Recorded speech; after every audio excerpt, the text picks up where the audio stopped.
នេះជាដំណើរកំសាន្តដែលធ្វើឲ្យខ្ញុំភ័យតក់ស្លុតខ្លាំងមែនទែនតាំងពីយើងចេះចេញធ្វើដំណើរកំសាន្តមកដំណើរផ្សងព្រេងនេះគឺខ្ញុំបានទៅទឹកធ្លាក់មួយដែលមានទឹកខៀវថ្លាឆ្វង់ត្រជាក់សេបហ្មងហើយទឹកធ្លាក់មួយនេះដែរមានទីតាំងនៅព្រំប្រទល់ខេត្តកោះកុងជាមួយនឹងខេត្តព្រះសីហនុដំណើរកំសាន្តផ្សងព្រេងមួយនេះគឺខ្ញុំបានធ្វើដំណើរជាមួយនឹងឡានជាតួ T2 PHEV ជាប្រភេទឡានសាំងជាមួយនឹងអគ្គិសនីនិងអាចធ្វើដំណើរបានគ្រប់ស្ថានភាពផ្លូវចឹងដើម្បីទៅដល់ទឹកធ្លាក់គីឡូម៉ែត្រលេខ20នេះបើសិនជាយើងជិះនៅលើផ្លូវលឿនលឿនគឺត្រូវចុះនៅច្រកកំពង់សាឡាជាងខាងស្ដាំតិចយើងនឹងឃើញច្រកមួយដែលមានផ្លាកថាវត្តភ្នំព្រះសុម៉ែហ្នឹងយើងបត់ចូលតាមច្រកហ្នឹងមកពីលើផ្លូវដីក្រហមនេះប្រហែលជា1ម៉ោងកន្លះគឺយើងនៅទៅដល់ផ្លូវទៅទឹកធ្លាក់គីឡូម៉ែត្រលេខ20ហើយឥឡូវយើងមកមើលពីស្ថានភាពផ្លូវវិញមុនដំបូងផ្លូវដីក្រហមធម្មតាណាប៉ុន្តែចូលមកខាងក្នុងជ្រៅតិចអូយបងប្អូននៅញាក់សាច់តែម្ដងផ្លូវ off road ក៏លុកជ្រៅ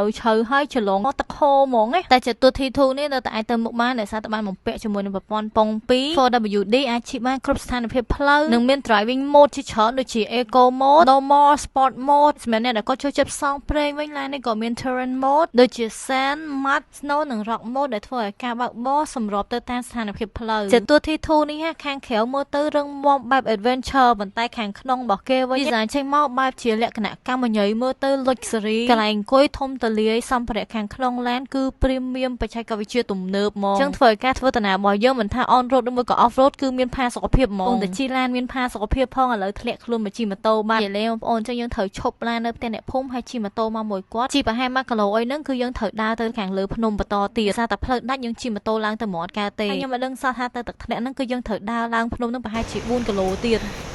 150អូមិនដងមែននេះទេ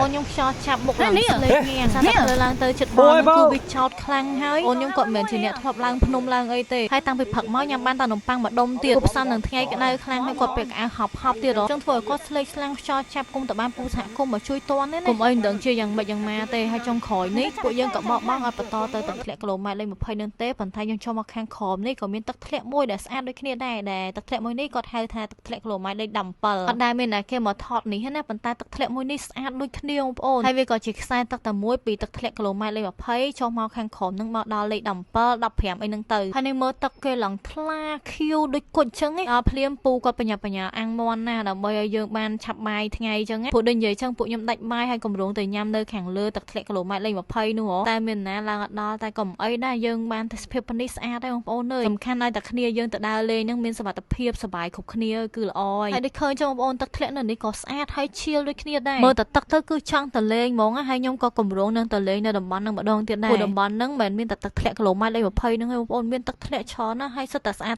ដូចគ្នាតែពេលខ្ញុំទៅបងប្អូនដែលចង់ទៅលេងទឹកធ្លាក់ហ្នឹងគឺខ្ញុំណែនាំឲ្យមានសហគមន៍ទៅជាមួយហ្មងព្រោះមិនធំតែយើងផ្ដល់ចំណូលឲ្យគាត់ទេប៉ុន្តែគឺគាត់ស្គាល់ទឹកដីនៃតំបន់របស់គាត់ដឹងថាភ្លៀងប៉ុណ្ណាដែលយើងគួរតែចុះពីលើភ្នំដើម្បីកុំឲ្យមានបញ្ហាទឹកជំនន់ទាន់ឬមួយក៏មានបញ្ហាអីតាមផ្លូវគាត់អាចជួយយើងបានភ្លាមការទៅដើរលេងដែលមានសហគមន៍ទៅជាមួយយើងហ្នឹងធ្វើឲ្យយើងកាន់តែមានទំនុកចិត្តហើយមានសុវត្ថិភាពទៀតពួកខ្ញុំនេះបន្ទាប់ពីលេងនៅនឹងហើយក៏បន្តដំណើរមកទៀតអត់ស្នាក់នៅនឹងទេហើយបន្តដំណើរទៅទៀតជាមួយនឹងជាតួ T2 ដែលមានទាំង wireless charge Apple CarPlay ហើយយើងអាចសម្រាប់បានមួយតួខ្លួនរបស់យើងហ្មងសម្រាប់អ្នកអង្គុយកៅអីជាប់តកង់ឡានមាន voice command ដែលយើងអាចបញ្ជាឡានដោយគ្រាន់តែនិយាយបានជួយចិត្តដើរលេងបែប adventure ឬមួយក៏ដើរលេងបោះតង់អីនេះជាតួ T2 PHEV នេះគឺត្រូវហ្មងកន្លែងគូតក្រោយនេះធំទូលាយដាក់អាវ៉ាន់បានច្រើនហើយដែលសំខាន់ណាស់យើងទៅដើរលេងបោះតង់អញ្ចឹងអត់មានភ្លើងមែនទេជាមួយនឹង V2L របស់ជាតួ T2 PHEV នេះអាចយកថាមពលពីថ្មរថយន្តមកសាកថ្មអ្នកមានដ្រូនមានអីសាកដ្រូនដូចខ្ញុំក៏បានដែរហើយខ្ញុំឃើញគេយកទៅប្រើជាមួយនឹងគ្រឿងអេឡិចត្រូនិកផ្សេងទៅដូចជាឆ្នាំងបាយឆ្នាំងដុតមាន់អគ្គិសនីអីហ៎ចឹងចង់មានរវ៉ាន់មកបោះតង់ camping ធ្វើម្ហូបអីដាក់មកស្រឡាញ់ហ្មងហើយការធ្វើដំណើរមកខេត្តរបស់យើងក៏អត់សូវចំណាយច្រើនទៀតដោយសារតែជាតួ T2 PHEV